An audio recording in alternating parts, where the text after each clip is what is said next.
Thank you, Mr. Chairman. Mr. Secretary, your stand in your testimony today regarding operational control of our southern border, which by any reasonable man's definition certainly been lost. You're standing on a word in the legislation that gave birth to the specific law saying all illegal crossings and no one's ever. We'll take a drip. America be okay with that? Would you and your execution of your inaugurated president's policy have given Americans a flood? We've identified over 11 laws that you violated. Some of the most egregious, the Secure Fence Act, 2006, concerning operational control. Immigration Nationalization Act 236, Section C, 8, U.S. Code 1226, concerning detention. INA 241, Section A, 2, U.S. Code 8, 1231, concerning detention. Immigration and Nationalization Act, Section D, 5, Alpha, 8 U.S. Code 1182, concerning parole. We've given you ample opportunity to seek some sort of honorable exit from your executive position, sir.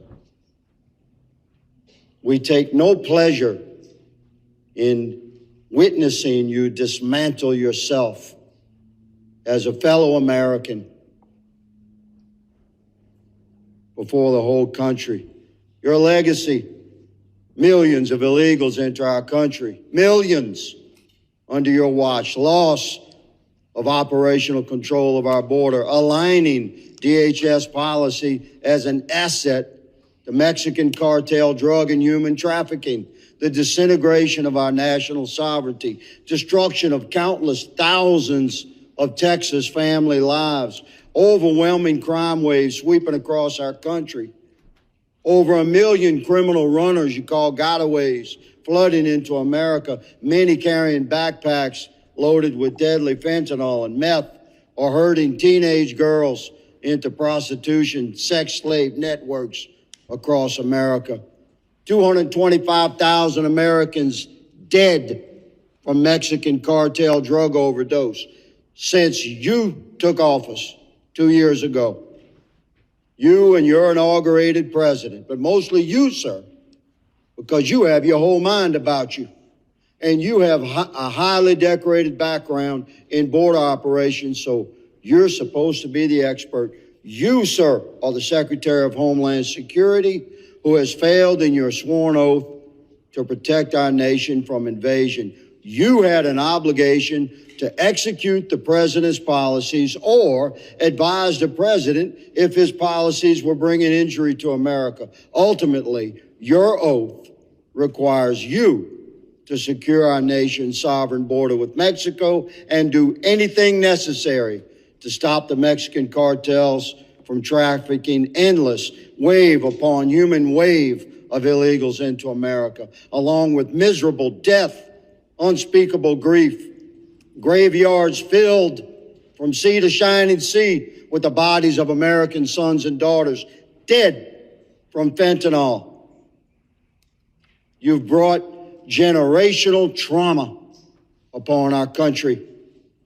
I believe history will witness your era of service as a transitional time in our country. Well, what was America like before Secretary Mayorkas, and what was America like after him? It's stunning that you could sit there and smugly grin as if you've not miserably failed your country. We could give you money to hire 1,000 new border agents. Nobody wants to work for you. They're coming forth. We can't keep up with the whistleblowers that are coming to testify against your command. We could give you money to deploy all sorts of new technology. I have evidence in my file that you've given command to not deploy technology that you currently have because it interfered with the cartel's business model. We're done with your lies to America. It's shameful what you brought upon our country. Mr. Chairman, I have no interest in asking the Secretary any questions. Mr. He Chairman. obfuscates and lies. Mr. Chairman. I yield. Mr. Chairman.